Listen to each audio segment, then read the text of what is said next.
Podcast Casos e Coisas.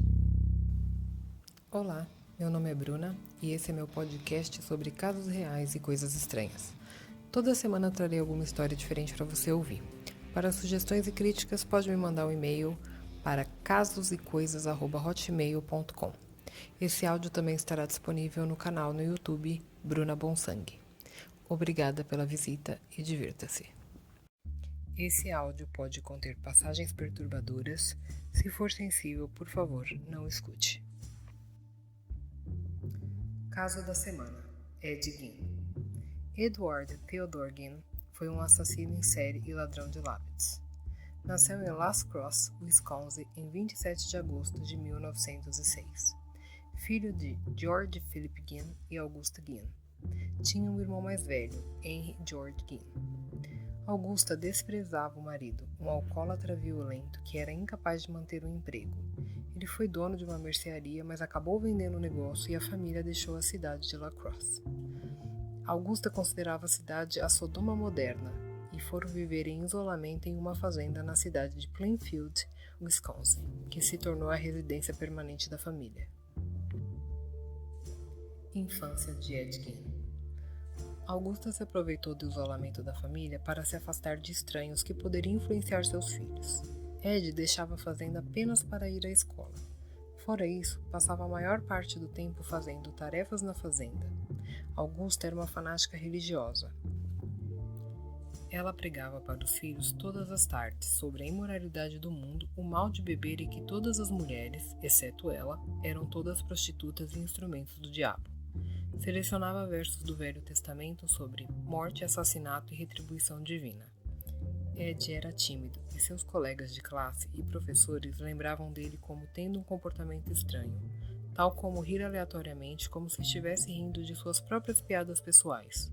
Para piorar a situação, sua mãe o punia sempre que ele tentava fazer amigos. Morte dos pais.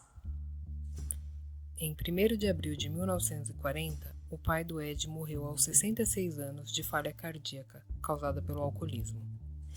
Henry e Ed começaram a fazer bicos na cidade para ajudar a cobrir o custo de vida da família. Ed também aceitava ofertas de babá para seus vizinhos. Ele gostava, pois se relacionava melhor com as crianças do que com os adultos. Henry se preocupava com a ligação do irmão com a mãe e frequentemente falava mal dela para Ed, coisa que Ed não gostava, e disse que fugiria de casa para casar-se com uma mulher divorciada com 2 filhos, tudo que Augusta abominava.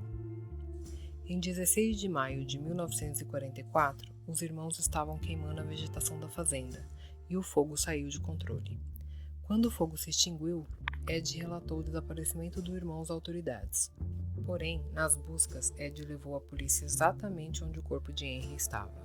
Henry não tinha nenhuma queimadura, a morte parecia ter sido falha cardíaca. Ninguém soube explicar as contusões na parte de trás da cabeça. Apenas colocaram que a causa da morte foi por asfixia. Não fizeram nenhuma investigação oficial e nem autópsia. Ele pode ter sido a primeira vítima de Ed. Em 1945, pouco tempo depois da morte de Henry, Augusta teve um AVC. Ed tinha que cuidar dela integralmente, mas nada do que ele fazia era bom o suficiente para ela, e o chamava de frouxo e fracassado como pai. Em outros momentos, ela o chamava para dormir com ela e dava tapinhas no seu ombro, dizendo que ele era o seu homenzinho, seu bebê.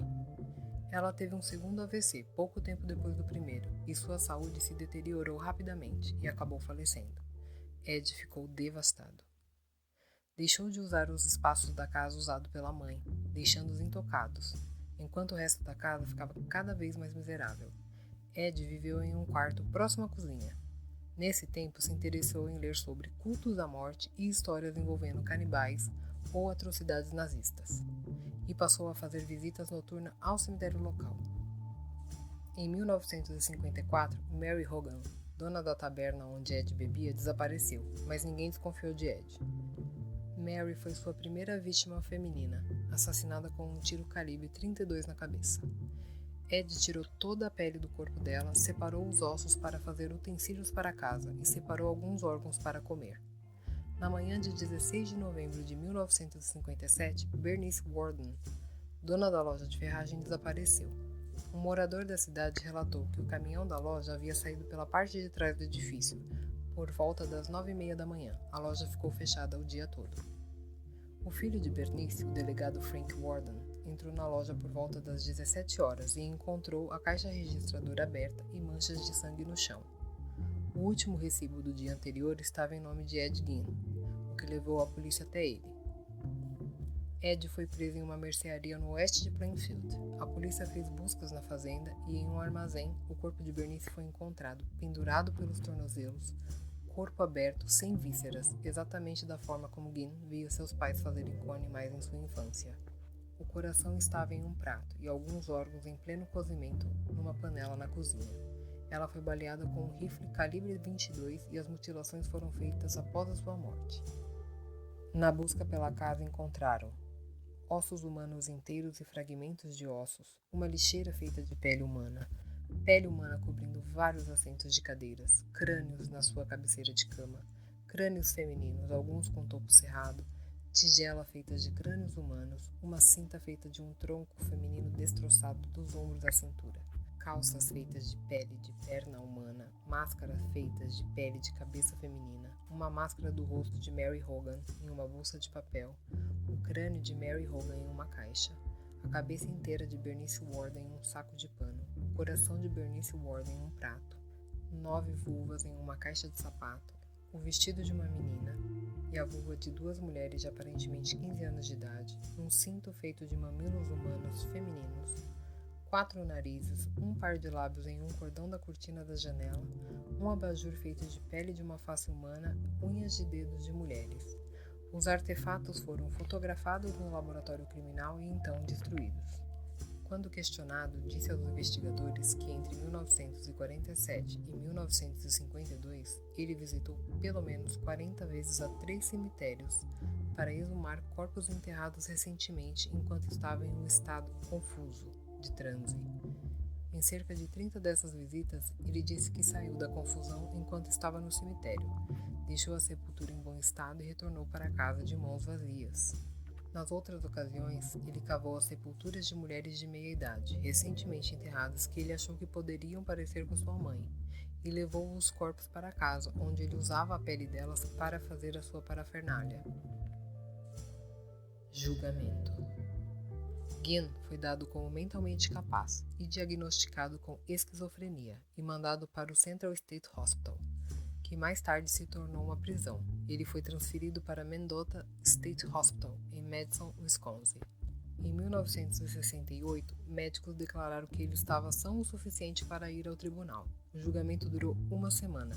Ele foi considerado não culpado devido à insanidade. Passou o resto dos seus dias em um hospital psiquiátrico. Enquanto esteve detido, sua casa foi incendiada e o carro que usava para transportar suas vítimas foi vendido. Ed Gein morreu em 26 de julho de 1984, vítima de falha cardíaca e respiratória devido a um câncer no Hospital Mendota. Ed Gein foi o que a psicologia investigativa chama de assassino psicótico, mas não psicopata. Ele não sabia a diferença entre o certo e errado e não percebia os atos que fazia nas suas crises. Por isso foi diagnosticado com esquizofrenia. O esquizofrênico tem delírios, alucinações, comportamento desorganizado e expressão emocional diminuída, por um longo período, a ponto de atrapalhar o funcionamento do indivíduo em diversas áreas de sua vida. Já o psicopata é alguém com transtorno de personalidade antissocial grave, não sente remorso, culpa, não se adequa às normas sociais e legais, é falso, trapaceiro, impulsivo, irritadiço, agressivo e irresponsável. Essas características não são passageiras, nem em momento de crise ou surto, é a personalidade do indivíduo, a sua essência. Personagens e obras inspiradas na vida de Ed Gein. Buffalo Bill em Silêncio dos Inocentes, que retratava o desejo de Gein em mudar de sexo. Leatherface em Massacre da Serra Elétrica, retratava a introversão, timidez e retardo mental de Gein, assim como as atrocidades que fazia com suas vítimas, usando serra elétrica como se fossem animais, além de usar máscaras feitas com pele de suas vítimas. Norman Bates, de Psicose, que retrata a vida adulta de Gein após a morte da mãe. Norman Bates, de Bates Motel, que retrata a infância e adolescência de Gin e a relação com sua mãe. Mother? Espero que tenham gostado do caso de hoje. Me sigam nas redes sociais disponíveis na descrição do canal no YouTube, canal Bruna Bonsangue. Obrigada por ouvir e até o próximo podcast.